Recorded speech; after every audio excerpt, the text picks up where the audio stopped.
பஞ்சாபில் கட்டப்பட்டுள்ள பக்ரானங்கல் அணைக்கட்டு உலகில் உயரமான அணைக்கட்டு. சரிங்களா, நோட் பண்ணிக்கோங்க.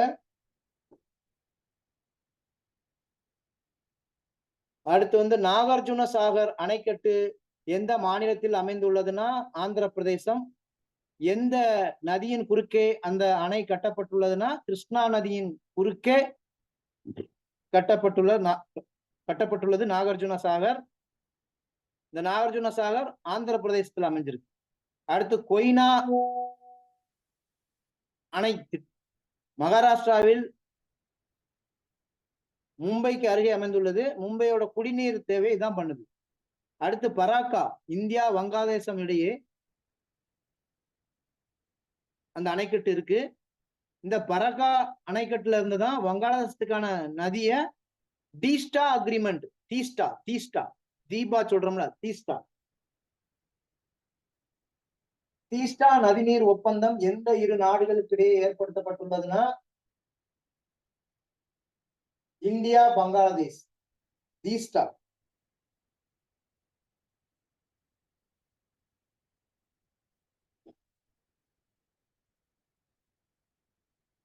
சரிங்களா. அப்புறம் வந்துட்டு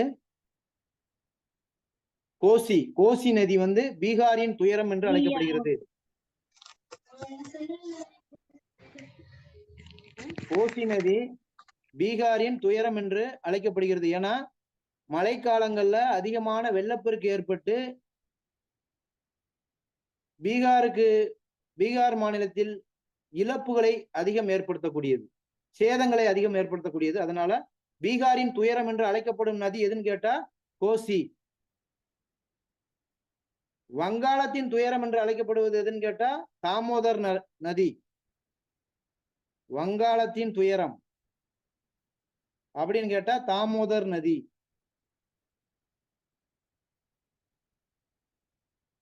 தாமோதர் நதி வங்காளத்தின் துயரம் என்று அழைக்கப்படும்.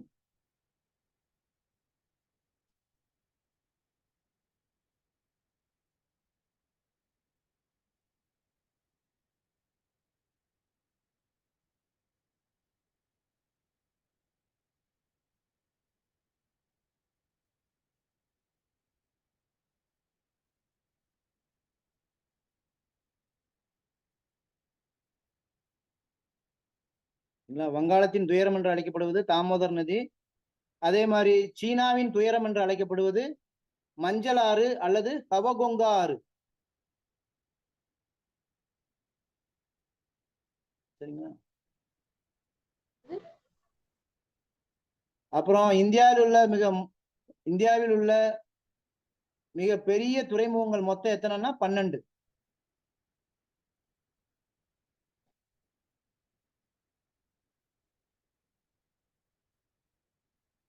அப்புறம் அனல் மின் சக்தி தமிழ்நாட்டுல நெய்வேலி, எண்ணூர், அதுல தூத்துக்குடியும் போட்டுக்கோங்க. தூத்துக்குடி, உடன்குடி இதெல்லாம் அனல் மின் நிலையம். சரி, இந்தியாவில் மிகப்பெரிய துறைமுகம் அதான் மொத்தம் 12 துறைமுகங்கள் இருக்கு. அதுல பெரிய துறைமுகம் மும்பை துறைமுகம் தான். இந்தியாவில் உள்ள மொத்த பெரிய துறைமுகங்களின் எண்ணிக்கை வந்து 12 துறைமுகங்கள் இருக்கு. சார் மஞ்சள் ஆறு அல்லது தவகொங்கா.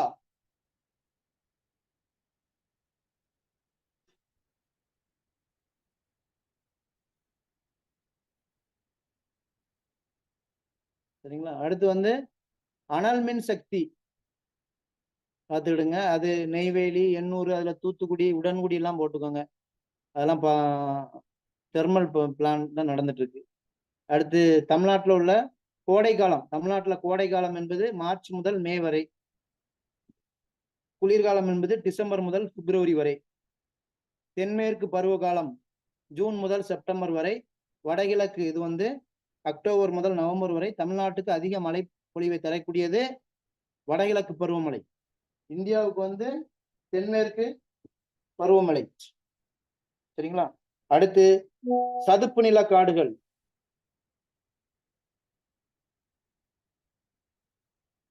சதுப்பு நில காடுகள் அதாவது இது என்ன சொல்லுவாங்கன்னா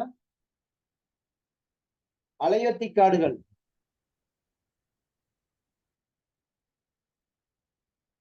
இது வந்து இந்தியாவுல இருக்கக்கூடியது சுந்தரவன காடுகள், மேற்கு வங்காளத்துல இருக்கு. இந்த சதுப்பு நில காடுகளுக்கு பேரு சுந்தரவன காடுகள்னு பேரு. தமிழ்நாட்டுல வந்து பிச்சாவரத்துல இருக்கு. பிச்சாவரம் வந்து கடலூர் மாவட்டத்துல இருக்கு. பிச்சாவரம், முத்துப்பேட்டை தமிழ்நாடுன்னு போட்டிருக்காங்க, அது வந்து கடலூர் மாவட்டத்துல இருக்கு.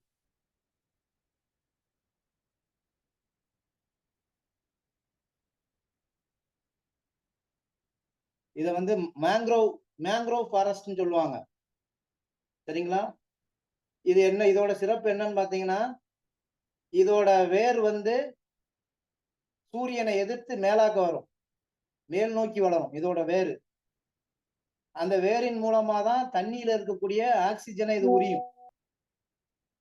இந்த மேங்க்ரோவ் ஃபாரஸ்ட்ல இருக்கக்கூடிய அந்த மேங்க்ரோவ் காடுகள், அந்த மேங்க்ரோவ் அந்த ட்ரீயோட வேறு பேர் என்ன பேருனா நிமோட்டாக்கள் பேரு. நிமோட்டா.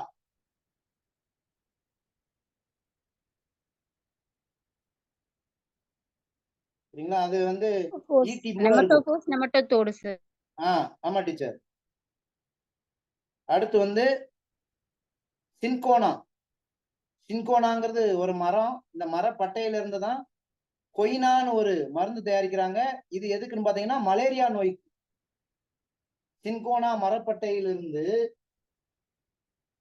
தயாரிக்கப்படும் கொய்னா மருந்து மலேரியா நோய்க்கு தடுப்பூசி தயாரிக்க பயன்படுகிறது. அதாவது மலேரியா நோயை குணப்படுத்த பயன்படுகிறது. அடுத்து அந்த வில்லோ மரத்துல இருந்து தான் கிரிக்கெட் பேட் தயாரிக்கிறாங்க. அடுத்து மூங்கில்ல இருந்து பேப்பர் தயாரிக்கிறாங்க. அப்புறம் தமிழகத்தில் உள்ள சரணாலயங்கள்.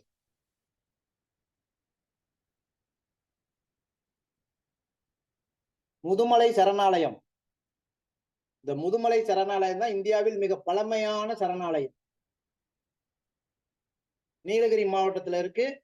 நீலகிரியிலிருந்து கர்நாடகா போற அந்த கர்நாடகா எண்டு வரைக்கும் போயிரும் இதோட இது. இந்த சரணாலயத்துல என்னன்னு பாத்தீங்கன்னா யானை. யானை தான் இந்த சரணாலயத்துல பாதுகாக்கிறாங்க. அடுத்து கர்நாடகம், பந்திப்பூர் சரணாலயம் எந்த மாநிலத்தில் அமைந்துள்ளதுன்னா கர்நாடகா. அந்த சரணாலயம் எதுக்குன்னா காட்டு எருமைகளுக்கு சிறப்பு பெற்றது. அடுத்து பெரியார் வனவிலங்கு சரணாலயம் கேரளா, அங்கேயும் யானை தான். அடுத்து ஹசிரங்கா சரணாலயம் அஸ்ஸாம். ஒற்றை கொம்பு காண்டாமிருகம் உலகத்துல அஸ்ஸாம்ல மட்டும்தான் இருக்கு. சரிங்களா? அடுத்து சார் இப்போ நீங்க அந்த இது நிலப்பரப்பு வச்சு சொல்லிட்டு வரீங்களா சார்? இந்த ஆர்டர்ல தான் வருமா சார்? நடிச்சு இப்போ ஃபர்ஸ்ட் வந்து முதுமலை சரணாலயம் சொன்னீங்க சார். நெக்ஸ்ட் கர்நாடகா சொன்னீங்க சார். ஃபர்ஸ்ட் வந்து முதுமலை சரணாலயம், அடுத்து கர்நாடகா சார் ரேங்க் லிஸ்ட்ல? ரேங்க் வைஸ்லாம் கிடையாது. இது முதுமலை சரணாலயம் தமிழ்நாட்டில் அமைந்துள்ளது, நீலகிரி மாவட்டத்துல இருக்கு. அப்போ பந்திப்பூர் சரணாலயம் எங்க இருக்குன்னு பாத்தீங்கன்னா இதுவும் மேற்கு தொடர்ச்சி மலையை ஒட்டியே தான் போகும். அது கர்நாடகால இருக்கு. காட்டெருமைக்கு அது சிறப்பு பெற்றது. பெரியார் சரணாலயம் கேரளாவில் அமைந்துள்ளது, யானைகள் உள்ளது. கசிரங்கா வந்து அஸ்ஸாம், வந்து அது மேற்கு தொடர்ச்சி மலை கிடையாது. ஒவ்வொரு மாநிலத்திலும் இருக்கக்கூடிய வனவிலங்கு சரணாலயங்களை அதுல குறிப்பிட்டு சொல்றாங்க. நான் முதுமலை சரணாலயம் வந்து இந்தியாவில் மிக பழமையானது, முதன்மையானதுன்னு சொன்னேன். சரிங்களா? ரேங்க் வைஸ் வச்சுலாம் அதை போடல ஆர்டரா. இது ஸ்டேட் வைஸ் போட்டிருக்காங்க. ஒவ்வொரு மாநிலத்திலும் இருக்கக்கூடிய வனவிலங்கு சரணாலயங்களை நமக்கு சொல்றாங்க. சரிங்களா? Okay sir. நிறைய படிச்சிருப்பீங்களே நீங்க. சுவாலஜி, இந்த நேஷனல் பார்க்கு, சாங்சுரி எல்லாம் நீங்க நிறைய படிச்சிருக்கணுமே. இதுல இருந்து உங்களுக்கு டவுட்டே வரக்கூடாது. நீங்க இதுல எனக்கு நீங்க சொல்லணும். சார் இருக்கு சார், படிச்சிருக்கோம். சரிங்களா? அடுத்து வந்து கசிரங்கா வந்து அஸ்ஸாம், ஒற்றை கொம்பு காண்டாமிருகங்கள். அடுத்து வந்து மனாசும் அஸ்ஸாம் தான். சரிங்களா? அடுத்து அஸ்ஸாம்ல புலிகள். அடுத்து வந்து ஹசாரிபாத் வந்து பீகார்ல இருக்கு. ஜார்க்கண்ட் வராதாங்க சார்? அதாவது பீகார்ல இருந்து பிரிக்கப்பட்டதுதான் ஜார்க்கண்ட். அந்த சரணாலயம் வந்து 2 மாநிலத்திலயும் இருக்கும். சரிங்களா? அடுத்து கார்பட் வந்து ஊபி, அங்க என்னன்னு பார்த்தோம்னா புலி. அடுத்து கீர்காடுகள் வந்து குஜராத்ல இருக்கு. ஆசிய சிங்கங்கள், சரிங்களா? அந்த கீர்காடுகள்ல வந்து குஜராத் மாநிலத்தில் அமைந்துள்ளது. அந்த சரணாலயத்துல ஆசிய சிங்கங்களை வந்து பராமரிக்கிறாங்க, பாதுகாக்கிறாங்க, சரிங்களா? அடுத்து களக்காடு மற்றும் முண்டந்துறை. களக்காடு புலிகள் சரணாலயம் அது தனி, முண்டந்துறை புலிகள் சரணாலயம் தனி, சரிங்களா? களக்காடும் முண்டந்துறை ஒண்ணுன்னு நினைக்கக்கூடாது. தமிழ்நாட்டுல திருநெல்வேலி மாவட்டத்துல 2 புலிகள் சரணாலயம் இருக்கு. ஒன்று களக்காடு புலிகள் சரணாலயம், இனி ஒன்று முண்டந்துறை புலிகள் சரணாலயம், சரிங்களா? அடுத்து ஸ்ரீவில்லிபுத்தூர் வந்து சாம்பல் நிற அணில்கள் விருதுநகர் மாவட்டத்துல இருக்கு. அப்புறம் வந்து பறவைகள், வேடந்தாங்கல் எங்க இருக்குன்னா காஞ்சிபுரம் மாவட்டத்துல இருக்கு, குறிச்சுக்கோங்க. ஏன்னா தமிழகத்தில் உள்ள பறவைகள் சரணாலயம் கேட்டுருவான். வேடந்தாங்கல். அடுத்து வந்து உதயமார்த்தாண்டபுரம், அது வந்து திருவாரூர்ல இருக்கு.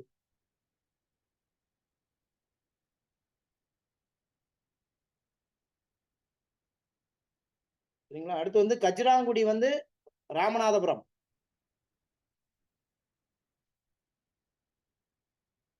சரிங்களா? அடுத்து வந்து ரங்கன் பிட்டு கிடையாது, ரங்கன் தட்டு கர்நாடகால இருக்கு. Sir Udayamarthandam sir. சார் திருவாரூர்ல இருக்கு சார், திருவாரூர் மாவட்டம்.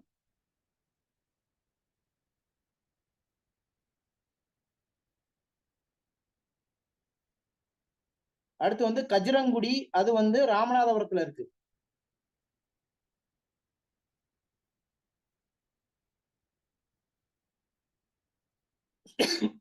அடுத்து வந்து ஏரிகள்.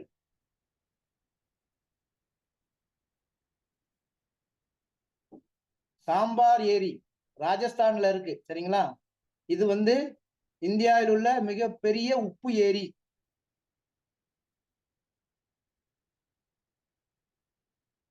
சரிங்களா? அடுத்து உலார் ஏரி எங்க இருக்குன்னா காஷ்மீர், நல்ல தண்ணி நன்னீர் ஏரி. புலிக்காடு வந்து தமிழ்நாடு, உப்பு ஏரி.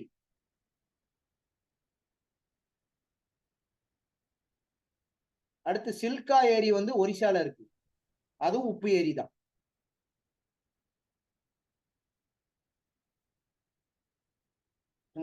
தமிழ்நாட்டின் மிகப்பெரிய ஏரினா செம்பரம்பாக்கம். செம்பரம்பாக்கம் கொடுக்காம வீராணம் கொடுத்திருந்தா வீராணம், செம்பரம்பாக்கம் கொடுத்தா செம்பரம்பாக்கம் எடுத்துருங்க. செம்பரம்பாக்கம் அதுல இல்லை அப்படின்னா வீராணம் ஏரி, சரிங்களா? வீராணம் ஏரி கடலூர் மாவட்டத்துல இருக்கு. தமிழ்நாட்டின் மிகப்பெரிய ஏரி செம்பரம்பாக்கம் ஏரி. ஏரிகளின் மாவட்டம், தமிழ்நாட்டின் ஏரிகளின் மாவட்டம், நிறைய ஏரி இருக்குன்னு பாத்தீங்கன்னா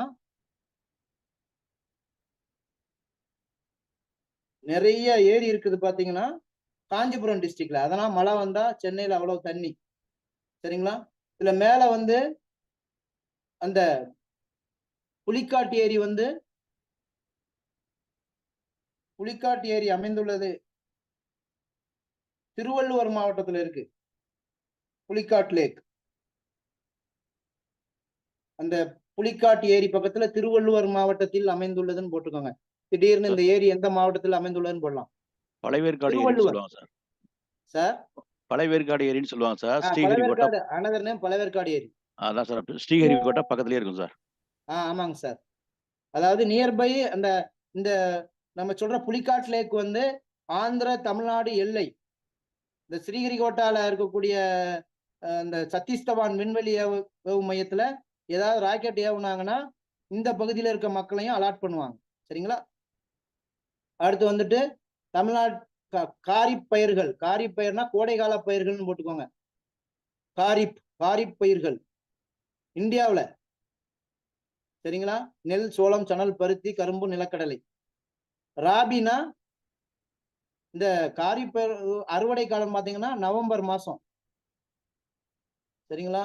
ராபினா இந்த மழைக்கால பயிர், கோதுமை, புகையிலை. இது தமிழ்நாட்டுல கிடையாது, இந்தியாவுக்கு. விதைப்பு வந்து அக்டோபர், அறுவடை வந்து மார்ச். அப்புறம் இந்தியாவுல எந்தெந்த மாநிலம் எந்தெந்த உணவுப் பொருள்களை அல்லது சாகுபடியில முதன்மை வகிக்குது அப்படின்னு போட்டிருக்காங்க. சரிங்களா? நெல் வந்து வெஸ்ட் பெங்கால். இந்தியாவிலே அதிகமாக நெல் உற்பத்தி செய்யக்கூடிய மாநிலம் மேற்கு வங்காளம். தென்னிந்தியாவில் அதிகமாக நெல் உற்பத்தி செய்யக்கூடியது ஆந்திர பிரதேசம்.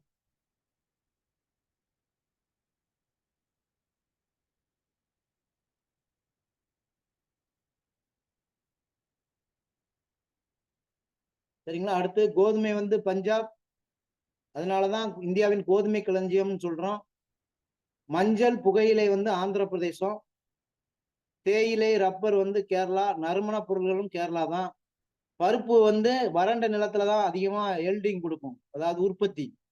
அது வந்து பாத்தீங்கன்னா மத்திய பிரதேசம். கரும்பு பார்லி இதெல்லாம் உத்தரப்பிரதேசம். நிலக்கடலை வந்து குஜராத். இந்த கொஸ்டின் கேட்டிருக்கான். இந்தியாவில் நிலக்கடலை உற்பத்தியில் முதன்மை இடம் வகிக்கும் மாநிலம் குஜராத். குங்குமப்பூ வந்து காஷ்மீர்ல மட்டும்தான் கிடைக்கும். ராகி காப்பி எல்லாம் வந்து கர்நாடகா. அப்புறம் அப்பதான் நாம ஒரு சின்ன நோட் பண்ணிக்கோங்க. தமிழகத்தில் காப்பி உற்பத்தியில் முன்னணி வகிக்கும் அல்லது முதன்மை இடம் பெறும் மாவட்டம் எதுன்னு கேட்டீங்கன்னா ஏற்காடு. அதாவது சேலம் மாவட்டத்துல ஏற்காடு. காஃபி அங்க அதிகமா இது பண்றாங்க. சரிங்களா? அடுத்து வந்து சந்தனம் பட்டு இதுவும் கர்நாடகா தான். கம்பளி ஆடைகள் வந்து பஞ்சாப்ல. பென்சிலின் ஊசி பிம்பிரிங்கிற ஒரு இடத்துல தயாரிக்கிறாங்க. உர தொழிற்சாலை எங்க இருக்குன்னா சிந்திரி அப்படிங்கிறது, அந்த இடத்துல உர தொழிற்சாலை இருக்கு. அது மாதிரி நெய்வேலியில வந்து நம்ம வந்து அது லிக்னைட்னு போட்டுக்கோங்க. நெய்வேலியில் கிடைக்கக்கூடிய நிலக்கரியின் பெயர் வந்து லிக்னைட். லிக்னைட் அதுல நிலக்கரியிலேயே நிறைய இருக்கு. பிட்டுமணல், லிக்னைட், அப்படி 2-3 டைப் இருக்கு. சரிங்களா? அடுத்து வந்து சணல் வந்து மேற்கு வங்காள தான். உலகில் சணல் உற்பத்தியில் நல்லா கேட்டுக்கணும்.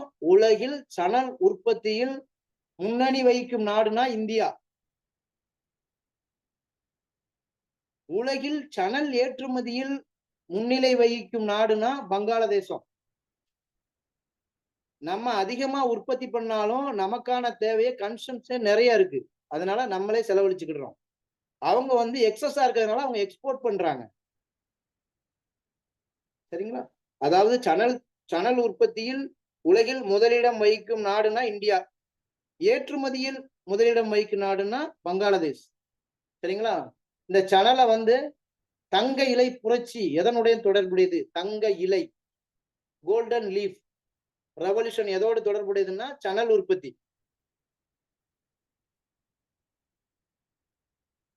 அடுத்து வந்து நேபா நகர் மத்திய பிரதேசத்துல காகித தொழிற்சாலை. தமிழ்நாட்டுல புகழூருங்கிற ஒரு இடத்துல காகித தொழிற்சாலை இருக்கு. பசுமை புரட்சி நடைபெற்ற ஆண்டு 1967 இருந்து 68 வரைக்கும். MS சுவாமிநாதனுக்கு என்ன விரிவாக்கம் சொல்லுங்க sir. Mankombu Sambasivam sir. Very good teacher. அதுதான் வந்து அவரோட விரிவாக்கம். ஒருவேளை MS சுவாமிநாதன் இல்லாட்டினா சுப்பிரமணியன் ஒரு இதை போட்டிருப்பாங்க, சயின்டிஸ்ட். அவங்க 2 பேரும் தான் இந்தியாவில் பசுமை புரட்சிக்கு வித்திட்டவர்கள். மான்கொம்பு சாம்பசிவம் கிளாஸ்ல நான் நடத்திருக்கேன், நீங்க நோட் பண்ணலன்னு நினைக்கிறேன். MS விரிவாக்கம் மான்கொம்பு சாம்பசிவம் சுவாமிநாதன். அப்போ உலக பசுமை புரட்சியின் தந்தை வந்து, இந்திய பசுமை புரட்சியின் தந்தை வந்து நார்மன் போர்லாக் சார். நார்மன். சரிங்களா? பசுமை புரட்சிங்கிற அந்த டேமை உருவாக்குனது, அந்த வார்த்தையை உருவாக்குனது காய்டு. காய்டுன்னு ஒருத்தவங்க தான், GUIDE. அவங்க தான் வந்து அந்த டேம்ஸ் உருவாக்கியிருக்காங்க. பசுமை புரட்சி, கிரீன் ரெவல்யூஷன். சரிங்களா? அப்ப நம்ம இந்த ரிவர்ஸ் பார்க்கையில இந்த மேல பார்க்கல வந்து சர்தார் சரோவரர் அணைன்னு ஒண்ணு பார்த்திருக்கோம். சர்தார் சரோவர் அணை. அது எந்த நதியின் குறுக்கே கட்டப்பட்டிருக்குன்னா நர்மதை ஆற்றின் குறுக்கே. 33 பேஜ் நம்பர்ல சர்தார் சரோவர் அணை எந்த நதியின் குறுக்கே கட்டப்பட்டுள்ளதுன்னா நர்மதை ஆற்றின் குறுக்கே கட்டப்பட்ட அணை சர்தார் சரோவர். அந்த சர்தார் சரோவர் அணை கட்டும் திட்டத்தை எதிர்த்து போராடியவர் யாருன்னு பாத்தீங்கன்னா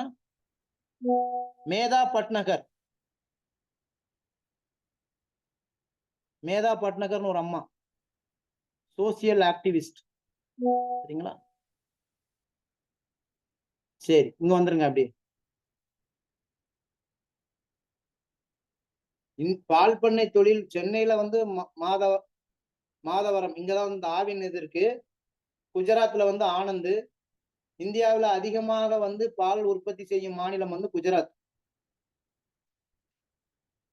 சரிங்களா?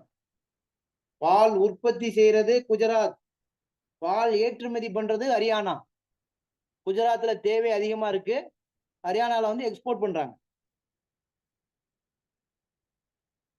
அடுத்து தாதுக்கள், இந்தியாவில் கிடைக்கக்கூடிய தாதுக்கள். அது வந்து சிங் பூம் கிடையாது, சிங் பூம். இரும்பு அதிகமா இருக்கக்கூடியது சிங் பூம். பீகார்ல சிங் பூம்னு ஒரு இடம், ஒரிசால மயூர்பாஞ்சுங்கிற ஒரு இடம், சேலத்துல வந்து இருக்கு. சேலம் வந்து என்னன்னா சேலத்துல வந்து steel authority of India, steel plant sir, இரும்பாலை.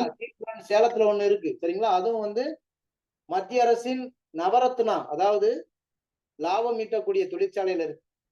சரிங்களா? அதை இப்ப தனியார் மயமாக்குறதுக்கான வேலை நடந்துட்டு இருக்கு. சரிங்களா? அடுத்து வந்து இதெல்லாம் இரும்பு. முதல்ல இரும்புல என்ன தாது இருக்குன்னு பார்க்கணும். இரும்புல இருக்கக்கூடிய தாது மேக்னடைட், ஹேமடைட். இந்த மேக்னடைட்டும் ஹேமடைட்டும் சேர்ந்தாதான் இரும்பு. அப்புறம் அந்த இரும்புல இருந்து தான் நம்ம துருப்பிடிக்காத எக்கு அப்படின்னு பாத்தீங்கன்னா இந்த ஸ்டெயின்லெஸ் ஸ்டீல். அது வந்து இரும்பு, குரோமியம், நிக்கல். இது மூணும் சேர்த்தாதான் இரும்பு, குரோமியம், நிக்கல். இதை மூணையும் சேர்த்தா ஸ்டெயின்லெஸ் ஸ்டீல். ஆனா இரும்போட தாது மேக்னடைட். மேக்னடைட் தான் இரும்போட தாது. அந்த தாதோட குரோமியம், நிக்கல் சேர்த்தா துருப்பிடிக்காத எக்கு. சரிங்களா? அடுத்து வந்து மத்திய பிரதேசத்துல இரும்பு கிடைக்கக்கூடிய இடம் பஸ்தார் குன்றுகள். கர்நாடகால பாபுதான் குன்றுகள். மா கிடையாது, பாபுதான் குன்றுகள். அடுத்து சிப்சம் வந்து ராஜஸ்தான்ல. அதுல வந்து திக்குக்குடார் அதை அடிச்சு விட்டுட்டு சேலம்னு போட்டுக்கோங்க, தமிழ்நாடு. அப்புறம் வந்து மோனோசைட், தோரியம்.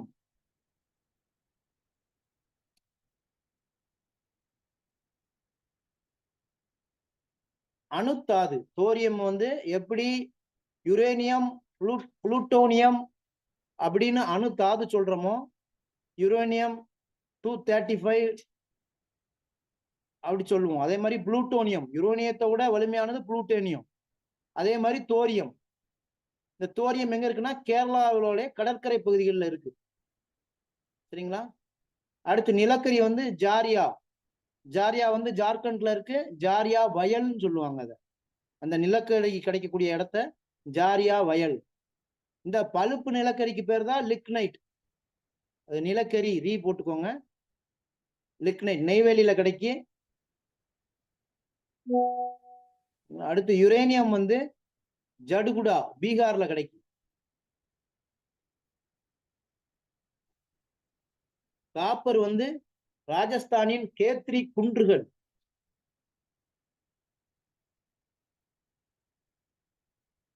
அடுத்து வந்து பெட்ரோலியம் திக்பாய், அஸ்ஸாம்ல நாகர்காடியாங்கிற இடத்துல திக்பாய்ங்கிற ஒரு பிளேஸ்ல ஒரு எண்ணெய் வயல் இருக்கு. அங்க வந்து பெட்ரோல் எடுக்கிறாங்க. சரிங்களா? இந்தியாவில் உள்ள முதல் எண்ணெய் கிணறு இதுதான், திக்பாய். இப்போ காவிரி டெல்டால இருக்குங்காங்க. அதை நம்ம பாதுகாக்கப்பட்ட மண்டலமா அறிவிச்சிருக்கிறோம். ஓஎன்ஜிசி அதனால அதை எடுக்க ட்ரை பண்றாங்க. அது அப்பப்போ அந்த ஏரியால மக்கள் போராட்டங்கள் வரும்.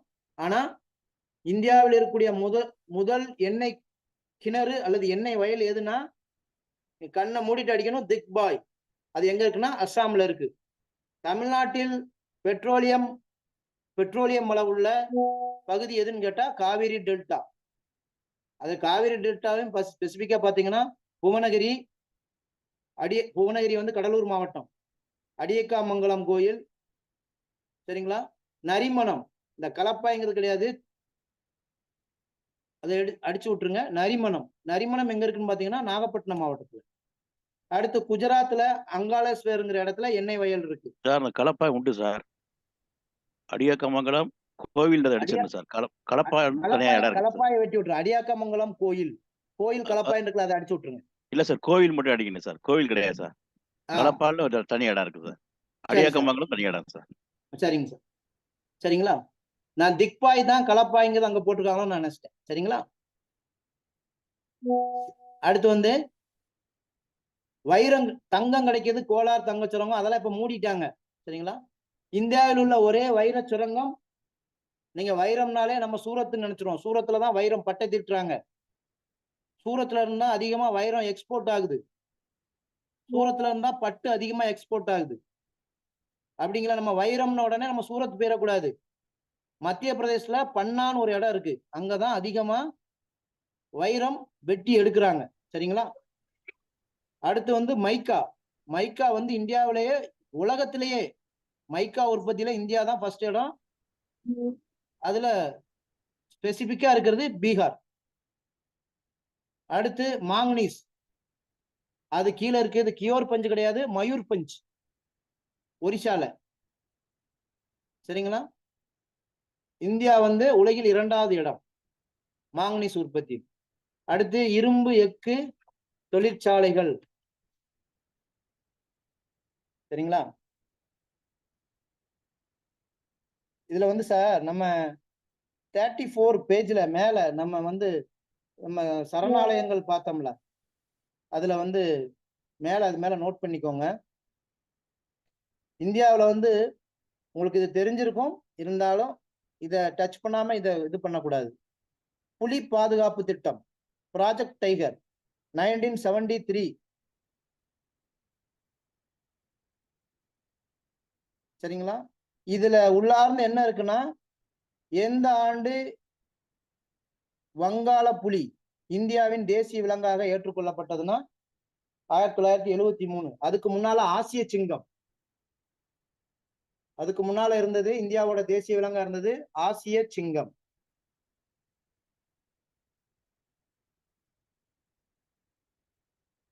அடுத்து வந்து முதலை பாதுகாப்பு திட்டம், crocodile conservation plan, 1975.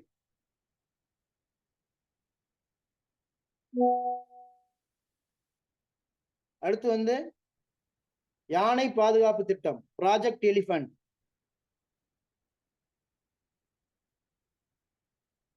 பிப்ரவரி 1992.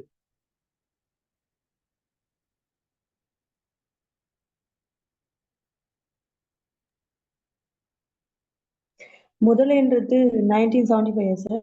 ஆமாங்க டீச்சர். சார் யானை சார், யானை வந்து 1992 சார். சார் வங்காள புலி சார்.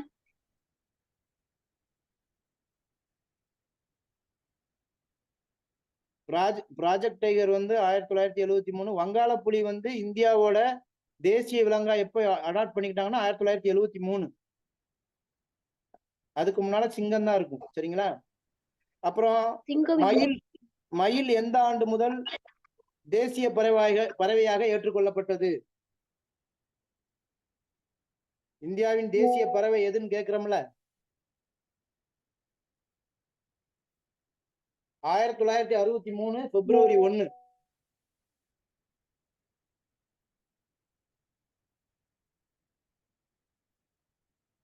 அதுக்கு முன்னால என்ன இருந்துச்சுன்னா ஒண்ணும் இல்லை. சரிங்களா? அதாவது அழிந்து வரும் விலங்கினங்களை இந்த மாதிரி பாதுகாக்கிறாங்க. புலி அழிவு அந்த அழிந்து வரும் விலங்கினத்துல இருந்த உடனே வங்காள புலியை வந்து இந்தியாவின் தேசிய விலங்கா அறிவிச்சிட்டாங்க. சரிங்களா? அடுத்து வாங்க நேரா வந்துட்டு 34வது பேஜ்ல லாஸ்ட் இரும்பு எஃகு தொழிற்சாலை. சார் தேசிய பறவைன்றது 1973 பிப்ரவரி 21. தேசிய டீச்சர் சொல்லுங்க டீச்சர். மயில் டீச்சர் மயில் வந்து தேசிய பறவையாக ஏற்றுக்கொள்ளப்பட்டது 1963 பிப்ரவரி 1ஆம் தேதி. சார் யானை பாதுகாப்பு பிப்ரவரி தேதி சொல்லுங்க சார். தேதியெல்லாம் இல்ல சார், பிப்ரவரி 1992 ஓகே சார். மாசம் தான் கொடுத்துருக்காங்க. சரிங்களா? அடுத்து வந்துட்டு இரும்பு எஃகு தொழிற்சாலை. டாடா இரும்பு எஃகு தொழிற்சாலை 1907ஆம் ஆண்டு ஜாம்ஷெட்பூர், சரிங்களா, அந்த இடத்துல உருவாக்குறாங்க. ஜாம்ஷெட்பூர் எங்க இருக்குன்னா ஜார்க்கண்ட்ல இருக்கு. முதல் தனியார் இரும்பு தொழிற்சாலை.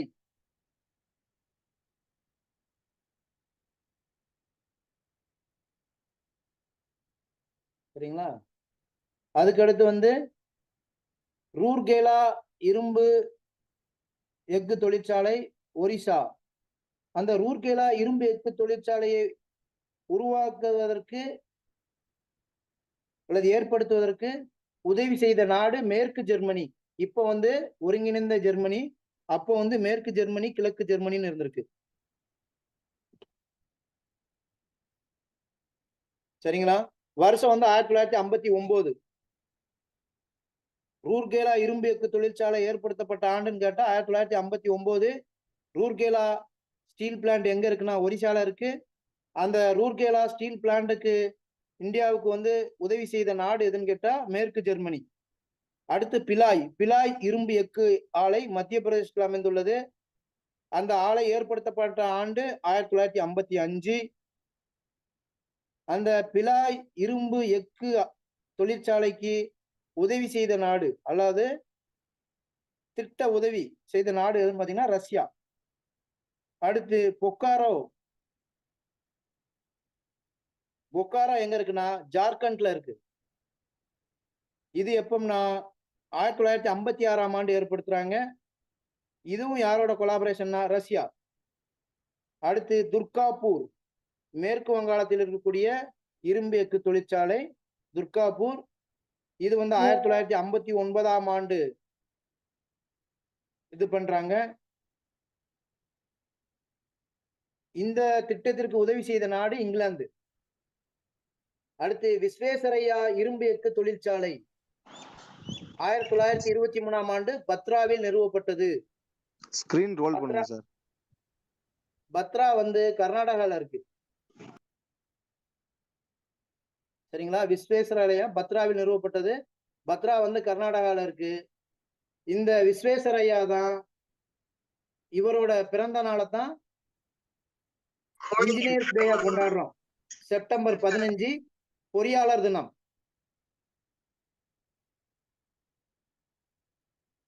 அப்போ electronic city of India Bangalore உங்களுக்கு தெரியும். சென்னையை வந்து இந்தியாவின் டெட்ராய்டுன்னு சொல்லுவோம்.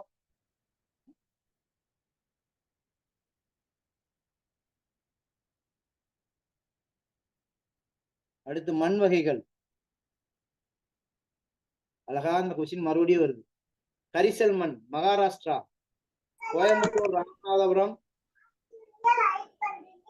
தமிழ்நாடு. பருத்தி நெல்லுக்கு ஏற்றது.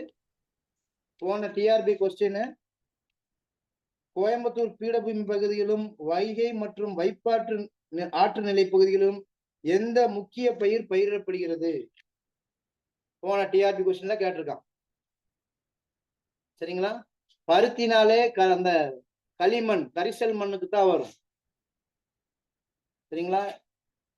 அதுவும் அப்படியும் எடுக்கலன்னா பீடபூமியில தான் அந்த களிமண்கள் இருக்கும். களிமண் வந்து அந்த அதிகமா நீரை உறிஞ்சி வைக்கக்கூடியது. சரிங்களா? தமிழ்நாட்டுல வந்து கோயம்புத்தூர், அதுல ராமநாதபுரம். சரிங்களா? ஏன்னா போன டிஆர்பில கேட்டிருக்காங்க which crop is cultivated in Coimbatore plateau and Vaigai வைப்பார் ரிவர் பேசின் கொடுத்துருக்கான். காட்டன் தான்.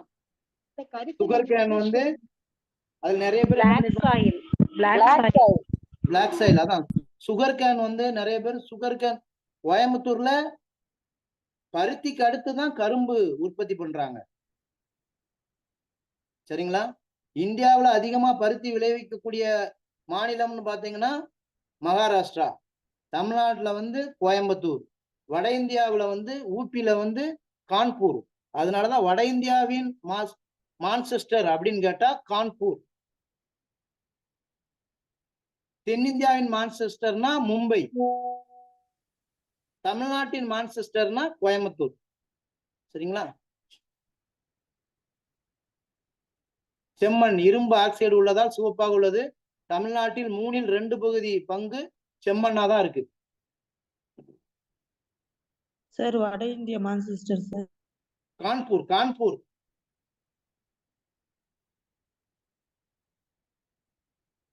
ஊபியில இருக்கு கான்பூர்.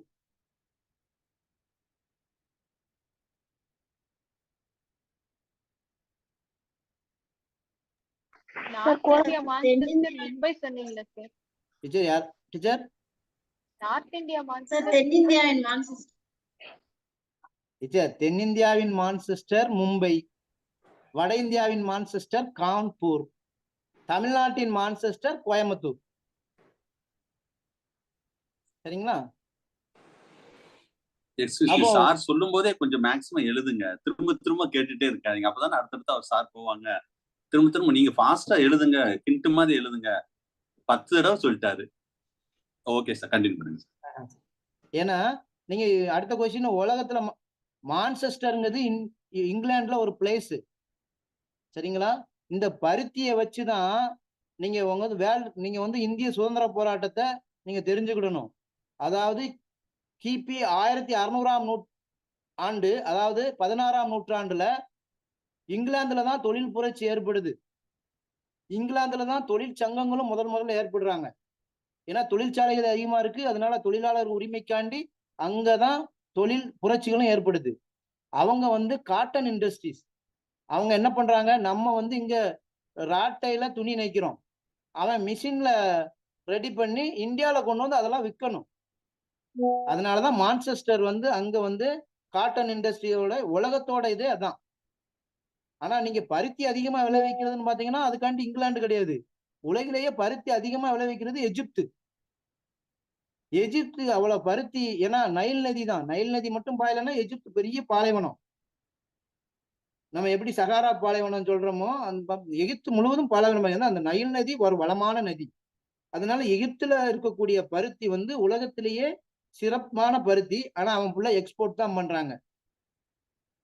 சரிங்களா? இங்கிலாந்துக்கு எக்ஸ்போர்ட் தான் பண்றாங்க. சரிங்களா? அதனால இந்த மான்செஸ்டர்ல இருந்து ஒரு கொஸ்டின் கேட்கலாம்.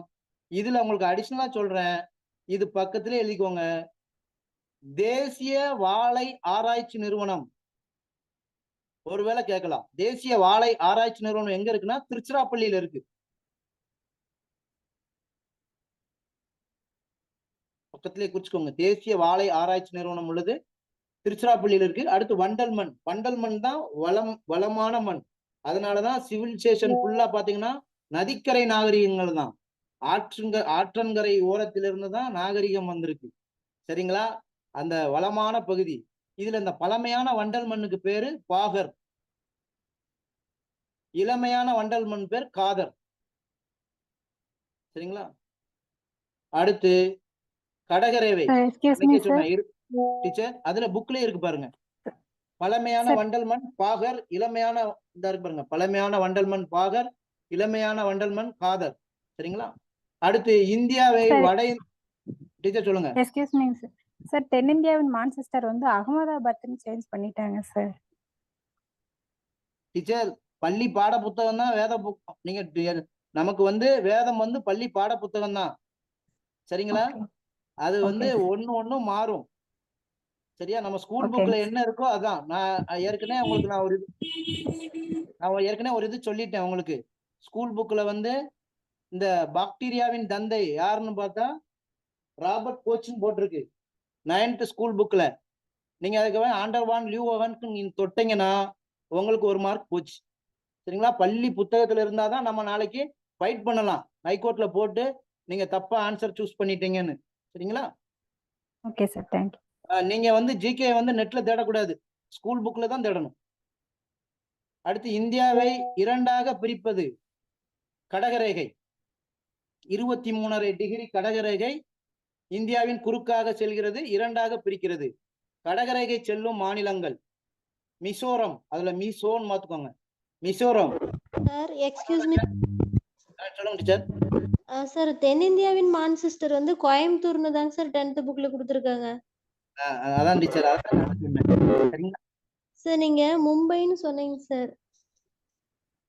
மும்பை தான் ஃபர்ஸ்ட். ஒருவேளை மும்பை இல்லைன்னா ஸ்கூல் புக்ல இருக்கு, மும்பை இல்லாட்டினா தான் நீங்க கோயம்புத்தூரை எடுக்கணும். சரிங்களா? ஓகேங்க சார். அப்ப தமிழ்நாட்டின் மான்செஸ்டர் சார் கோயம்புத்தூர் தான்.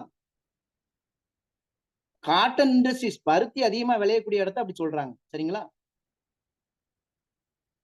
ஓகே. அடுத்து பார்த்துடுங்க. இதுல இந்தியாவின் அந்த கடகரைக்கு செல்லக்கூடிய மாநிலங்கள் அது ஃபுல்லா பார்த்துக்கோங்க. மாநிலத்தோட தலைநகரம் தெரிஞ்சு வச்சுக்கோங்க. அதே மாதிரி உலக நாடுகளோட தலைநகரம் தெரிஞ்சு வச்சுக்கோங்க. உலக நாடுகளோட நாணயங்கள், அந்த நாடுகளோட நாணயங்கள் தெரிஞ்சு வச்சுக்கோங்க. இது பேசிக் ஜிகேல. சரிங்களா? அடுத்து இதுல திரிபுரா, மேற்கு வங்காளம், பீகார், மத்திய பிரதேசம், குஜராத், ராஜஸ்தான் அதோட முடிஞ்சிட்டு அடுத்த பேரா இந்தியாவையும் இலங்கையும் பாக் ஜலசந்தி பிரிக்கிறது.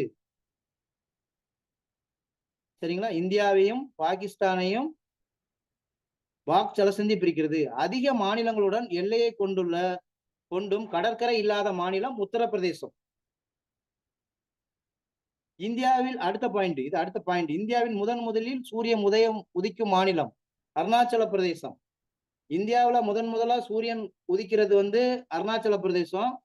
உலகில் முதலாக சூரிய ஒளியை பார்க்கக்கூடியவர்கள் ஜப்பானியர்கள். சரிங்களா? ஏன்னா சூரியன் கிழக்கு பகுதியில இருந்து தான் வருது. அடுத்து எல்லை கோடுகள், இந்தியாவையும் பாகிஸ்தானையும் பிரிப்பது ரெட் கிளிப். கொஸ்டின் கேட்டிருக்காங்க உங்களுக்கு டிஆர்பில. இந்தியாவையும் சீனாவும் பிரிப்பது மக்மோகன். இந்தியாவையும் ஆப்கானிஸ்தானையும் பிரிப்பது டூரண்ட் எல்லை கோடுகள். அடுத்து இந்தியாவின் திட்ட நேரம் என்பது 82.5 டிகிரி கிழக்கு தீர்க்க ரேகை ஆகும். இது கிரீன்விச் நேரத்திலிருந்து 5.5 மணி நேரம் வேறுபடுகிறது. 23.5 டிகிரி வட அச்சரேகை கடகரேகை எனப்படும், தென் அச்சரேகை மகர ரேகை எனப்படும். சரிங்களா? இந்த கொஸ்டின் உங்களுக்கு கேட்டிருக்கான். உலகின் கூரை எனப்படுவது உங்களுக்கு டிஆர்பி கொஸ்டின் கேட்டிருக்கான். பாமீர் முடிச்சு, இமயமலை மடிப்பு மலைகள், இளமையான மடிப்பு மலைகள்.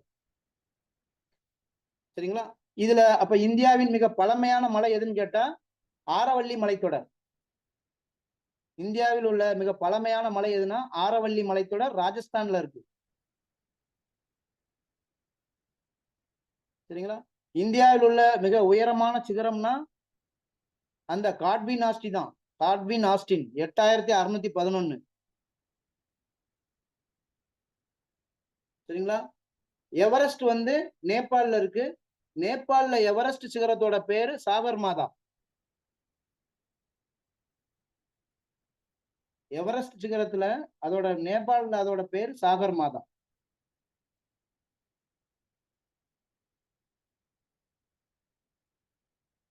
அந்த இமயமலை தொடர்லயே மத்திய மலைத்தொடர் பீர்பாஞ்சல் மலைத்தொடர். இந்த பீர்பாஞ்சல் மலைத்தொடர்ல தான் கோடை வாஸ்தலங்கள் நிறைய இருக்கு. சிம்லா, நைனிடல், டார்ஜிலிங், முசோரி, குல்மார்க் இது எல்லாமே இமாச்சல் பிரதேசத்துல இருக்கு. இமாச்சல் பிரதேசம், இமாச்சலோட கேபிட்டல் சிம்லா. சரிங்களா? அடுத்து கீழ் இமயமலை தொடர்கள், தெராய் காடுகள், சிவாலிக் குன்றுகள் என்று அழைக்கப்படும். அடுத்து கீழே மேற்கு தொடர்ச்சி மலைகளில் உயர்ந்த சிகரம் ஆனைமுடி. அப்ப சொன்னோம்ல, கிழக்கு தொடர்ச்சி மலையும் மேற்கு தொடர்ச்சி மலையும் சந்திக்கும் இடம் நீலகிரி. நீலகிரி மலையில் உயர்ந்த சிகரம் தொட்டபெட்டா. தமிழ்நாட்டில் உயர்ந்த சிகரம் தொட்டபெட்டா. பழனி மலையில் கொடைக்கானல் மலை உள்ளது? அது அடுத்த பேரா? ஆரவல்லி மலைத்தொடரில் எஞ்சிய மலை. ஆரவல்லி மலைத்தொடர் என்பது எஞ்சிய மலை. அதாவது எப்படின்னா, இந்த ஆரவல்லி மலைத்தொடர் தான் பழமையான மலைத்தொடர். இது வந்து காற்றரிப்பின் காரணமாக அந்த ஒரு சீரான அமைப்பா இருக்காது. அதுல உள்ள உயர்ந்த சிகரம் வந்து ரூப் சிகார் கிடையாது, குரு சிகார். குரு குரு குரு சிகார். ஆரவல்லி மலைத்தொடரின் உயரமான சிகரம் குரு சிகார்.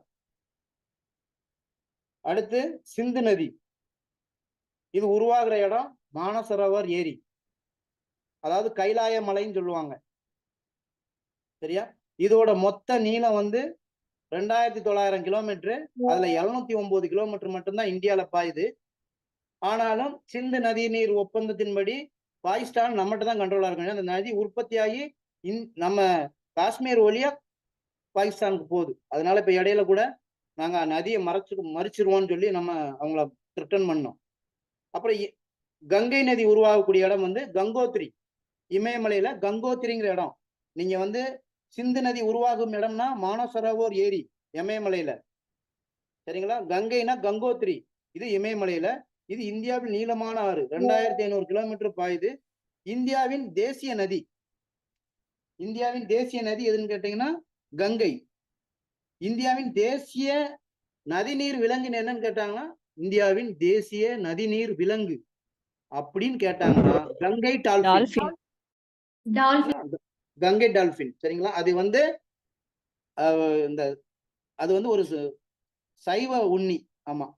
அது அடுத்து வந்துட்டு ஏன்னா நமக்கு நம்ம இந்தியாவில வந்து ஜியோகிராபிக்கலா பாத்தீங்கன்னா எரிமலைலாம் இருக்கு. அந்தமான் தீவுல நார்க்டோம்னு ஒரு எரிமலை எல்லாம் இருக்கு. சரிங்களா? அது இந்த இதுல நமக்கு மெசேஜ் கொடுக்கல. அது மாதிரி அந்தமான் தீவுகள்லயும் உயரமான மலைத்தொடர் இருக்கு. அங்க இருக்கக்கூடிய பழங்குடியின மக்கள் இருக்காங்க. சரிங்களா? இனியும் ஆடை உடுத்தாதெல்லாம் ஏன்கான்னு ஒரு பழங்குடி இருக்கு, எழுதிக்கோங்க. ஏன்கான்னு ஒரு பழங்குடி இருக்காங்க. அவங்க வந்து இந்த அந்தமான் நிக்கோபார்ல கொஞ்சம் அதிகமா இருக்கிறாங்க. ஆனா அவங்க வந்து மனிதர்களை இனியும் நம்மள மாதிரி மனிதர்களை இனியும் விரும்புறது கிடையாது. அந்த பழங்குடியினர் பேர் ஏன்கா.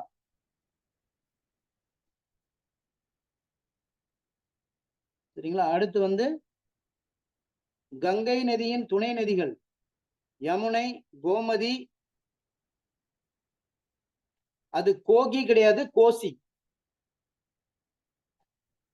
கங்கை நதியோட துணை நதி யமுனை, கோமதி, கோசி, சம்பல், சோன். அதுல இன்னும் குத்து வைக்கணும், புள்ளி வச்சுக்கோங்க. சோன் ஆறு மற்றும் தாமோதர். இதெல்லாம் கங்கை நதியோட துணை நதிகள். துணை நதிகள் அப்படின்னா பலவேறு இடத்துல உருவாகி ஒன்னா கலந்து கங்கையா வரும். கிளை நதினா இந்த ஆறுல இருந்து பிரிஞ்சு போறது கிளை நதிகள். சரிங்களா? துணை நதிகளும் துணை நதி இருக்கு, இதுக்கு கிளை நதியும் இருக்கு. அது இதுல கொடுக்கல. அடுத்து மேற்கு நோக்கி பாயும் ஆறுகள் நர்மதை நதி, தபதி, சராவதி, சபர்மதி. சரிங்களா? இந்த 4 ஆறுகளும் மேற்கு நோக்கி பாயும் ஆறுகள். மேற்கு நோக்கி பாயும் ஆறுகள்னா அரபிக்கடல்ல கலக்கக்கூடிய ஆறுகள், அதைத்தான் அப்படி சொல்லியிருக்காங்க. கிழக்கு நோக்கி பாயும் ஆறுகள் கோதாவரி, கிருஷ்ணா, வைகை, தாமிரபரணி, காவேரி, கங்கை, பிரம்மபுத்திரா, மகாநதி, துங்கபத்ரா. இது எல்லாமே வங்காள விரிகுடால கலக்கக்கூடியது, கிழக்கு நோக்கி பாயக்கூடிய ஆறுகள். அப்போ அரபிக்கடலில் கலக்கக்கூடிய நதி எதுன்னு கேட்டீங்கன்னா கேட்டிருக்கான் நர்மதை. சரிங்களா? சபர்மதி வந்து குஜராத்ல பாயுது, நர்மதையும் குஜராத்ல தான். அடுத்து காவேரி. அது ஏற்கனவே நம்ம பார்த்துட்டோம். கலக்கிற இடம் தான் காவேரி. சேருமிடம்ங்கிறத கலக்குமிடம் போட்டிருக்கான், காவேரி பூம்பட்டினம். சரிங்களா? இத வந்து வைகை. ஆனா இத வந்து வைகைன்னு போடலாம் அல்லது கை வைனும் போடலாம். அது வந்து காரண பெயர் மாதிரிதான். மழை இல்லாத காலங்கள்ல மண்ணை தோண்டி நீர் எடுக்கிறது. இது வந்து ஏலக்காய் குன்றுகள்னு போட்டிருக்கு, வருஷ நாட்டு மலையில் உள்ள ஏலக்காய் குன்றுகள். சரிங்களா? இதோட டோட்டல் டிஸ்டன்ஸ் வந்து 258 கிலோமீட்டர் பாயுது. தாமிரபரணி வந்து பொதிகை மலையில உற்பத்தி ஆகுது, வங்காள விரிகுடால கலக்குது, 130 கிலோமீட்டர். திருநெல்வேலி மாவட்டத்துல உருவாகி தூத்துக்குடி மாவட்டத்துல அது கடலில் கலக்கமிடம் புன்னக்காயில், வங்காள விரிகுடா புன்னைக்காயல். கொஸ்டின் கேட்டிருக்கான். அடுத்து வந்து Indian space research organisation. The father of Indian space research organisation யாரு?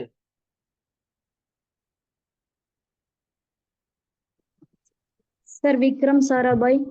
விக்ரம் சாராபாய். சாராபாய் சார். சரிங்களா, விக்ரம் சாராபாய். பாத்துக்கோங்க. ISRO Indian space research organisation உருவாக்கப்பட்ட ஆண்டு 1969. அதோட தலைமையிடம் பெங்களூர்.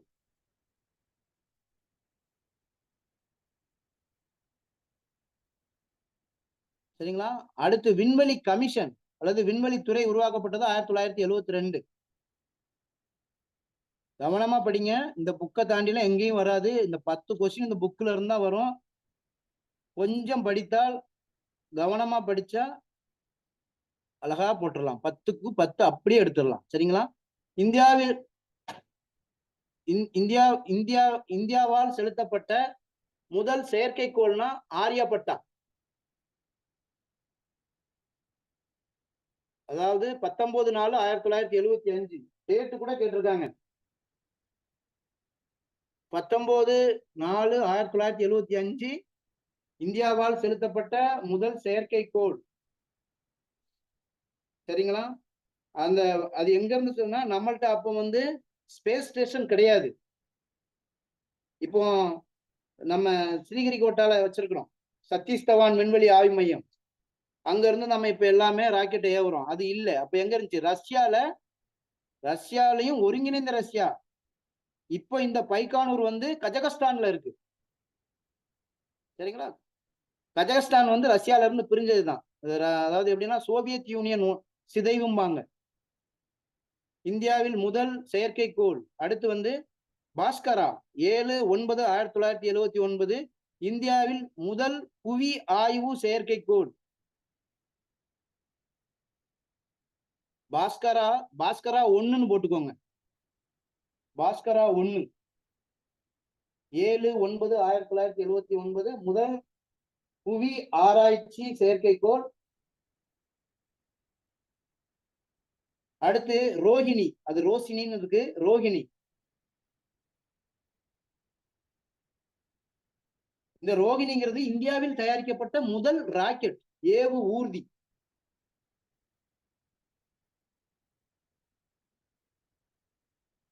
இந்த ரோஹிணிக்கு அப்புறம் தான் நம்ம வந்து GSLV ஜியோ சிங்கரஸ் லான்ச் வெஹிக்கிள், அடுத்து PSLV polar satellite launch vehicle அட்வான்ஸா வரும். ஃபர்ஸ்ட் வந்து ரோஹிணி தான். ரோஹிணி வந்து 12/7/1980 இந்தியாவில் முதலாக இந்திய ராக்கெட்ல இருந்து ஏவப்பட்டது. சரிங்களா. அடுத்து வந்து ஆப்பிள். இந்த ஒரு முக்கியமான கொஸ்டின். இந்தியாவில் தகவல் தொடர்பு செயற்கைக்கோள், முதல் தகவல் தொடர்பு செயற்கைக்கோள்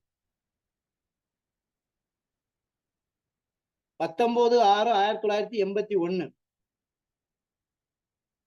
இதுல நமக்கு வந்து இந்தியாவில் தயாரிக்கப்பட்ட முதல் செயற்கைக்கோள்னா ஆரியப்பட்டா. இந்தியாவில் தயாரிக்கப்பட்ட முதல் ஏவு ஊர்தினா ரோஹிணி. இந்தியாவில் இருந்து தயாரிக்கப்பட்ட அல்லது முதல் புவி ஆய்வு செயற்கைக்கோள் எதுன்னு கேட்டீங்கன்னா பாஸ்கரா. சரிங்களா. இந்தியாவில் இருந்து விண்வெளிக்கு அனுப்பப்பட்ட முதல் தகவல் தொடர்பு செயற்கைக்கோள் எதுன்னு கேட்டா ஆப்பிள். சரிங்களா.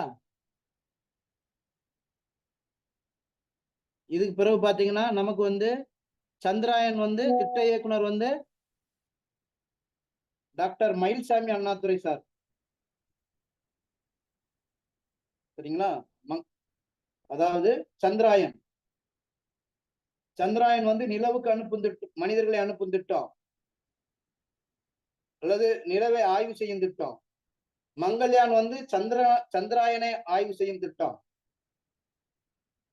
ககன்யான் வந்து சூரியனை ஆய்வு செய்யும் திட்டம். ககன்யான்.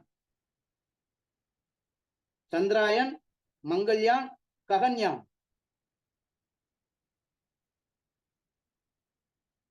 இந்த பேர் எல்லாமே சமஸ்கிருதத்துல இருந்து இது பண்ணியிருக்காங்க.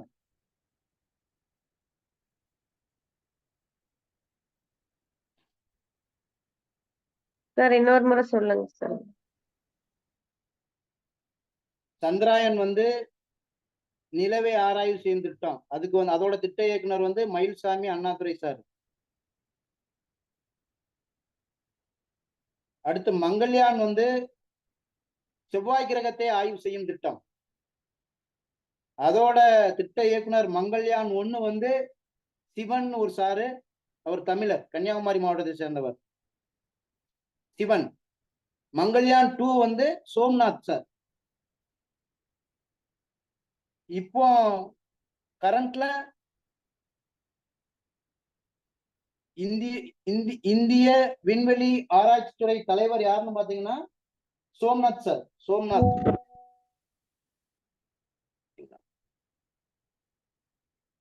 சூரியனையும் நம்ம ஆராய்ச்சி பண்றதுக்கு ஒரு ஏவு ஊர்தியை அனுப்பியாச்சு, ஒரு விண்கலத்தை அனுப்பியாச்சு, ஆதித்யா அப்படின்னு. Aditya L1 sir. Aditya L1 வந்து அதோட வேலை என்னன்னா சூரியனை ஆய்வு செய்வதற்கு. சரிங்களா? அடுத்து இந்த ஏவுகணையெல்லாம் நான் உங்களுக்கு சொல்லியிருந்தேன். ஏவுகணை வந்து அது டீட்டெயிலாவே சொல்லியிருந்தேன். ஏவுகணை வந்து இப்போ ஆகாஷ்லாம் வந்து ஆகாஷ் 7th ஜெனரேஷன், அதாவது அக்னி 7th ஜெனரேஷன். அதோட இது வந்து டெசி தாமஸ்னு ஒருத்தவங்க தான் அதோட பிளானிங் டைரக்டர். அவங்க ஒரு லேடி, அவங்க கேரள மாநிலத்தை சேர்ந்தவங்க. அது நான் உங்களுக்கு கிளாஸ் சொல்லிடுறேன். ஏன்னா அக்னி 1, 2, 3, 4, 5, 6, 7 வரைக்கும் இருக்கு. அதோட ரேஞ்ச் இருக்கு. சர்ஃபேஸ் டு சர்ஃபேஸா, ஏர் டு ஏரா. சரிங்களா? அதே மாதிரி இந்த ஆன்டி பீரங்கியா, ஆன்டி டேங்க்னு இருக்கு. இப்போ வந்து நமக்கு வந்து நாக்குன்னு ஒரு ஏவுகணை இருக்கு நம்மளோட டிஃபென்ஸ் சிஸ்டத்துல. அது வந்து பாத்தீங்கன்னா அது வந்து பீரங்கி எதிர்ப்பு இது பண்றது. சரிங்களா? அது மாதிரி அர்ஜுன் நம்ம ஒரு டேங்க் வச்சிருக்கோம். திரிசூல், ஆகாஷ் அப்படின்னு நம்ம திரிசூல் ஆகாஷ் எல்லாம் ஆன்டி மெஸ்ஸில், அதாவது எப்படி சொன்னா ஏவுகணை எதிர்ப்பு ஏவுகணை. சரிங்களா? அது வந்து நம்ம அந்த ஏவுகணைக்கே ஒரு கிளாஸ் பார்த்துருவோம். அடுத்த கிளாஸ்ல கூட அதை நம்ம பார்த்துருவோம். சரிங்களா? ஏவுகணைகளோட இது இந்தியாவோட இப்போ ஆர்மி இந்திய ராணுவ தினம் ஜனவரி 15. சரிங்களா? அதே மாதிரி விமானப்படை தினம் இருக்கு, கடற்படை தினம் இருக்கு. சரிங்களா? அதே மாதிரி நம்ம இது வரைக்கும் நம்ம ஸ்கூல் புக்ல படிச்சிருக்கோம். இந்தியாவில் முப்படைகளின் தலைமை தளபதி. இப்போ நம்ம புதுசா ஒரு போஸ்டிங் உருவாக்கி இருக்கிறோம். அதாவது போர்க்காலங்கள்ல, யுத்த காலங்கள்ல உடனடியாக படைகளுக்குள்ள ஒருங்கிணைப்பை கொண்டு வரணும், யுத்த அறிவிப்பை செய்யணும்னு முப்படை தளபதினு ஒருத்தர் வச்சிருக்கிறோம். சரிங்களா? அந்த முப்படை தளபதியில ஒருத்தவங்க தான் இந்த விகே. நம்ம இங்க கூட வந்து பிளேட் ஆக்சிடென்ட்ல இறந்தாங்க. அவங்க வந்து 2வது ஆள். சரிங்களா? அந்த அதே மாதிரி முப்படைகளின் தலைமை தளபதினா முப்படைகளின் தளபதி வேற, முப்படைகளின் தலைமை தளபதினா குடியரசுத் தலைவர், பிரசிடென்ட் ஆஃப் இந்தியா. முப்படைகளின் தலைமை தளபதி, தலைமை அதை பார்த்துக்கணும், சீஃப். முப்படைகளின் தளபதின்னு பாத்தீங்கன்னா அது நம்ம ஆர்மில இருந்து ஒரு ஆளை எடுத்து வைக்கிறாங்க. இப்போ பிரசன்ட்ல யார் இருக்காங்க பாத்தீங்கன்னா அனில் சௌகான். இப்போ நடப்புல இருக்கக்கூடிய நம்மளோட முப்படை தளபதி யாருன்னு பாத்தீங்கன்னா அனில் சௌகான் ஒருத்தவங்க தான் இருக்கிறாங்க. சரிங்களா? அடுத்து இந்த நாடுகள் இதுல வந்து இந்தியாவின் முப்படைகளின் தலைமை தளபதி சார் பிரசிடென்ட் ஆஃப் இந்தியா. தலைமை தளபதினா பிரசிடென்ட் ஆஃப் இந்தியா தான். அப்புறம் பாத்துக்கோங்க, நாடு, அதோட தலைநகரம், நாணயம், பாராளுமன்றம். இத கண்டிப்பா நீங்க முக்கியமான நாடுகளுக்குள்ள எல்லாம் படிக்கணும் சார். அந்த இறந்து போனவர் செகண்ட் இதுதானே சார் சொன்னீங்க? ஃளைட் கிராஷ்ல இறந்து போனாங்கல்ல sir, Bipin Rawat. Yes ma'am, yes ma'am. Bipin Rawat வந்து ஊட்டியில வந்து விழுந்துருவாங்க, ஹெலிகாப்டர் ஆக்சிடென்ட். அவங்க வந்து 2வது தலைமை தளபதி. சரிங்களா? 2வது தளபதி, தலைமை தளபதி இல்ல, முப்படைகளின் 2வது தளபதி.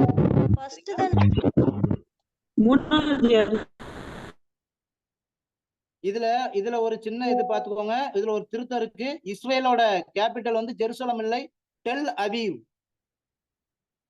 ஜெருசலத்தை எடுத்துருங்க. Tel Aviv. Tel Aviv. சரிங்களா? இத மாதிரிங்க. அப்ப அமெரிக்காவுக்கு வந்து அவங்களோட இதுல பஞ்சாயத்துன்னு போட்டிருக்காங்க. அமெரிக்காவுக்கு காங்கிரஸ், நேபாளுக்கு தான் பஞ்சாயத்து.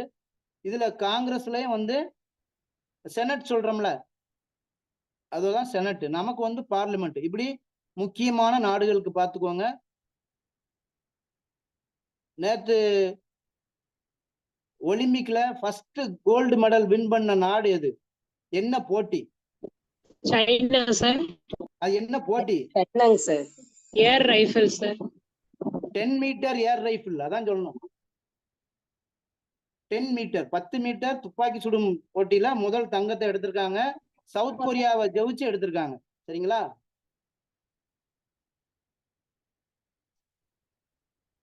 சரிங்க டீச்சர். எதுவும் டவுட் இருக்கா அன்னைக்கு கிளாஸ்ல? ஏதாவது சந்தேகங்கள்?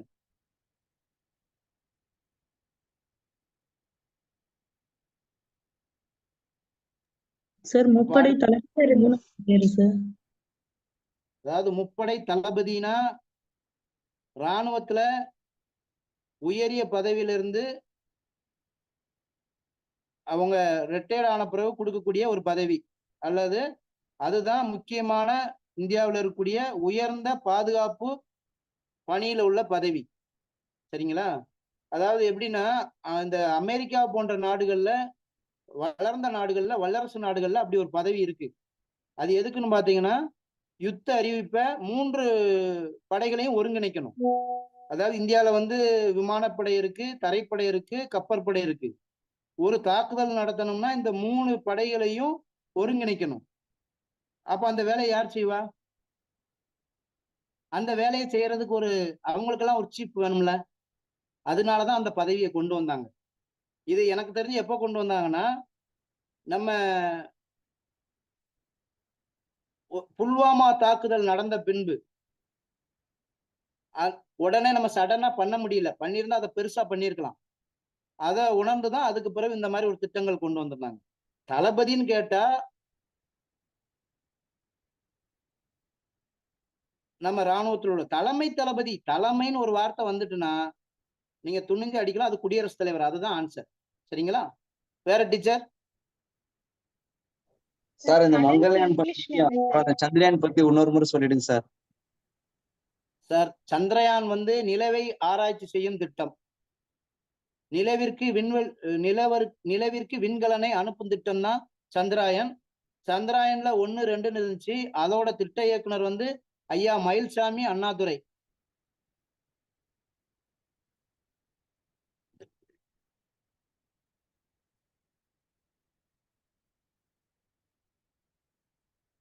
மங்கள்யான் வந்து செவ்வாய் கிரகத்தை ஆராய்ச்சி செய்யும் திட்டம். அதுலயும் மங்கள்யான் ஆய்வு திட்டம் 1. சரிங்களா? மங்கள்யான் 1ஓட திட்ட இயக்குனர் வந்து டாக்டர் சிவன். அது ஃபெயிலியர் ஆயிடுச்சு. ஏன்னா அந்த மங்கள்யான்ங்கிறது ஒரு விண்கலம். அது போய் செவ்வாய் கிரகத்துல இறங்கி, மார்ஸ்ல இறங்கி அது ஆய்வு பண்ணணும். அது வந்து நம்ம புவி வட்டப்பாதையை கடந்து வெளியே போன உடனே தகவல் தொடர்பே இல்லாம கண்ட்ரோல் ரூமுக்கு எந்த விதமான போயிட்டலாம். அதனால ஃபர்ஸ்ட் வந்து அது ஃபெயிலியர். 2வது திட்டம் சக்சஸ். மங்கள்யான் 2 செவ்வாய் கிரகத்தை ஆராய அந்த விண்கலம் போய் இறங்கிட்டு, அதோட திட்ட இயக்குனர், அந்த திட்டத்திற்கான தலைமை யாருன்னு பாத்தீங்கன்னா சோம்நாத்ங்கிற அவர் தான் இப்போ கரண்ட்ல இந்திய விண்வெளி ஆராய்ச்சி துறை தலைவர். சோம்நாத். சரிங்களா? நிலவை ஆய்வு பண்றது ஆதித்யான்னு ஒரு விண்கலம் அனுப்பியிருக்கோம் நிலவை ஆய்வு பண்ணுவதற்கு. சூரியனை ஆய்வு பண்றதுக்கு ஆதித்யான்னு ஒண்ணு இது பண்ணியிருக்கோம். நமக்கு தான் ஆதித்யா சேனல்னு ஒண்ணு இருக்குல்ல. ஆதித்யானாலும் சூரியன் தான். அதனாலதான் அதுக்கு சூரியனுக்கு இனி ஒரு பேரு ஆதித்யா. சரிங்களா? Thank you sir. Okay sir. வேற எதுவும் டவுட்? சூரியனை ஆய்வு பண்ற திட்டம்னு ஒண்ணு சொன்னீங்கல்ல சார், அது என்ன சார்? ககன்யான். ககன்யான். சரிங்களா? அடுத்து வேற ஏதாவது? சார் இந்த லாஸ்ட் சொன்னீங்க சார். என்ன டீச்சர்?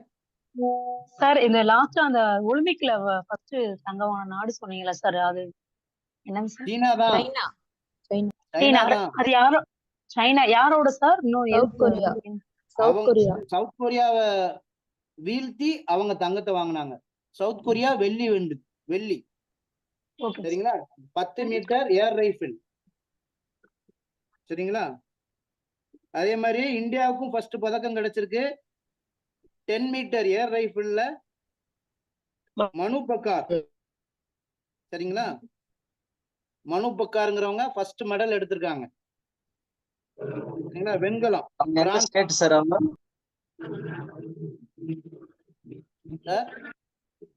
ஸ்டேட்ல அவ்வளவுதான் கேட்க மாட்டான். அவங்க எந்த மாநிலத்தை சேர்ந்தவங்களும் கேட்க மாட்டாங்க. இதுல நான் உங்களுக்கு அடிஷனல் இன்ஃபர்மேஷன் சொல்றேன். ஒலிம்பிக்கில் முதலாக தனிநபர் பிரிவில் பதக்கம் வென்ற இந்திய வீராங்கனை வந்து கர்ணம் மல்லேஸ்வரி, ஆந்திராவை சேர்ந்தவங்க. சரிங்களா? ஸ்டேட் கேட்க மாட்டான் சார், பிரிவினை வர மாதிரி இருக்கும், அப்பெல்லாம் கேட்க மாட்டாங்க. பதக்கம் வென்றவர் யாருன்னு கேட்பாங்க. அதுவும் கூட நம்ம இனியும் முடியல. கோல்டு எல்லாம் அடிப்பாங்க கண்டிப்பா. போன முறையே ஹாக்கில நம்ம வெங்கலம் அடிச்சிருக்கோம். இந்த வட்டம் கண்டிப்பா சில்வர் ஆர் கோல்டு மேபி வரும். ஏன்னா டீம் நல்லா இருக்கு. அதனால ஜெயிச்சு பிரமாண்டமா ஜெயிச்சதுதான் கேட்பாங்க. சரிங்களா? அப்படிலாம் பாத்தீங்கன்னா நீங்க ஒலிம்பிக்கில் தனிநபர் பதவியில் மைக்கேல் பெல்ப்ஸ் 16 கோல்டு அடிச்சு வச்சிருக்காரு. சரிங்களா? நீச்சல் வீரர். அவரோட ஹிஸ்டரி படிங்க. அவர் வந்து போலியோனால பாதிக்கப்பட்டவர். அவரால் 12 வயசு வரைக்கும் நடக்கவே முடியாது. அவர் இன்னைக்கு வந்து தனிநபர் பிரிவுல அதிகமா கோல்டு மெடல் வின் பண்ணி வச்சிருக்கவங்க அவங்கதான். நீங்க வந்து சார் மனு பக்கர் வந்து வெண்கலமா சார்? மனு பக்கர் வந்து வெண்கலம். ஆனா நான் சொல்ற ஒரு அடிஷனல் இன்ஃபர்மேஷனு, இந்தியாவுல விளையாட்டுத்துறையினாலே ஹரியானா மாநிலம் தான். பஞ்சாப் ஹரியானா தான். அதனாலதான் ஹரியானாவை வந்து ஸ்போர்ட்ஸ் சிட்டி ஆஃப் இந்தியாம்பாங்க. இந்திய விளையாட்டு தலைநகரம்பாங்க ஹரியானாவை. சரிங்களா? ஏன்னா அங்க வந்து ஸ்போர்ட்ஸ் பர்சனுக்கு நிறைய அரசாங்கம் நிறைய ஊக்கத்தொகை கொடுக்கும், என்கரேஜ் பண்றாங்க. அந்த இது எல்லாமே இருக்கும். சரிங்களா? நமக்கு வந்து போன இதுல நம்ம நீரஜ் சோப்ரா, சரிங்களா, அவர் வந்து இந்தியர் நம்ம சொல்லிக்கிட்டாலும் அவருக்கு பிராக்டிஸ் எல்லாம் அவர் எடுக்கிறது எல்லாமே ஃபாரின் தான். இங்க அதுக்கான எந்த கட்டமைப்புமே இல்லைங்கிறாங்க. சரிங்களா? எனக்கு தெரிஞ்சு மனு பக்கர் வந்து ஹரியானாவா தான் இருக்கணும். ஏன்னா அவங்களோட பேர் அந்த கடைசியில முடியறத வச்சு எனக்கு இருக்கு ஹரியானாவா தான் இருக்கணும். தெரியல, நான் அடுத்த கிளாஸ்ல சொல்றேன். வேற ஏதாவது டவுட்? அடுத்த வாரம் கிளாஸ முடிச்சிட்டோம்னா ஒரு 50 கொஸ்டின் புக்கு ஃபுல்லா ஒரு டெஸ்ட் இருக்கு. சரிங்களா? தயார் பண்ணியே படிங்க. Hello sir. சார், இது இந்த மங்கள்யான் அப்படின்றது சிவன் ஃபர்ஸ்ட் அந்த ஃபெயிலியர் சொன்னீங்க சார், அது நிலவுக்கு அனுப்புனதா செவ்வாய்க்கு அனுப்புனதா சார்? செவ்வாய்க்கு தான். மங்கள்யான் திட்டமே செவ்வாய்க்கு தான். செவ்வாய் தான். ஆமா. இப்ப இந்த சிவன் ஏற்கனவே வந்து நிலவோட தென்துருவத்தை ஆராயறதுக்கு ஃபர்ஸ்ட் டைம் ஃபெயிலியர் ஆகி செகண்ட் சோம்நாத் வந்துட்டு ஒரு சக்சஸ் பண்ணாங்களே சார், அது என்னது சார்? அப்ப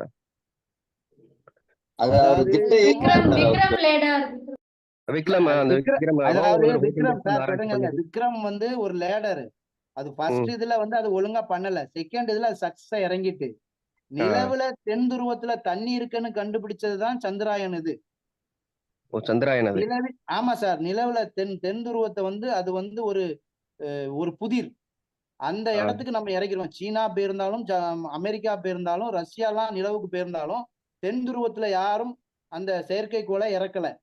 அது மாதிரி தென் துருவத்துல நீர் இருக்குன்னு சொன்னதும் நம்மளோட கண்டுபிடிப்பு தான் சந்திராயன் சக்சஸ். அது பூமியோட அது வந்து நம்ம இந்தியாவோட சக்சஸ் அது. சரிங்களா சார்? சரிங்க சார். இப்போ நம்ம வந்து இப்போ எப்படின்னா நம்ம இப்போ நம்ம வந்து நிலவுல விண்வெளி ஆய்வு மையம் அமைக்கிறதுக்கு நம்ம திட்டமிட்டு இருக்கோம் பெர்மனண்டா. சரிங்களா? சரிங்க சார். கிளாஸ் முடிச்சிடலாமா sir? Okay sir. Thank you sir. Okay sir. Thank you sir. Thank you sir. Thank you sir.